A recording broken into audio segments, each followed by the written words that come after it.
Minutes to 6, let's talk about our parks. A report into the state of our public parks says they're under threat because councils are struggling to pay for them.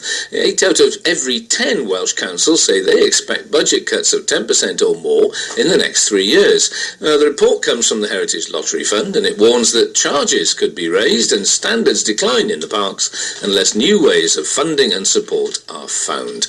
Well, we're joined by Aaron Phillips, founder and secretary of the Parc y Werin Committee in Gorsainen, which started looking after a local park a year ago. Hello, Aaron.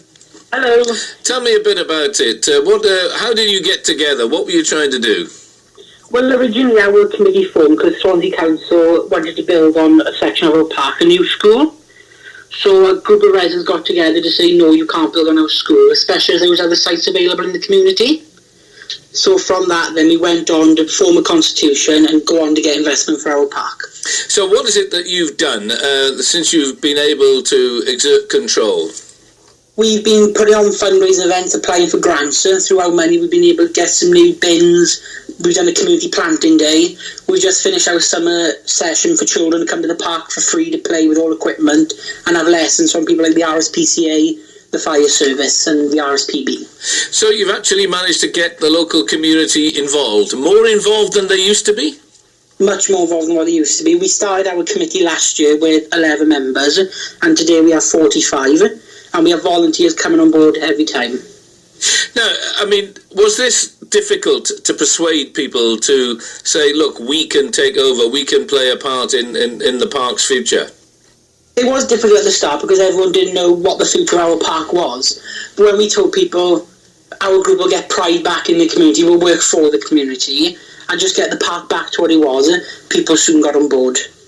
Now tell me what's in the park. What are the permanent fixtures? Well, currently in the park there's a playground, there's sports lessons such as football and bowls, there's a Welsh nursery in our pavilion, there's classes in there such as art and with the church, and we put on regular events in the park. Yeah, and as far as that original plan for the school is concerned, have you seen that off? Is that the end of the road? Well, at the minute, thanks to two community councillors, Claire Lewis and Jim Dunkley, we've applied for a Village Green application, which is doing its very best at the minute and has delayed the school to this point.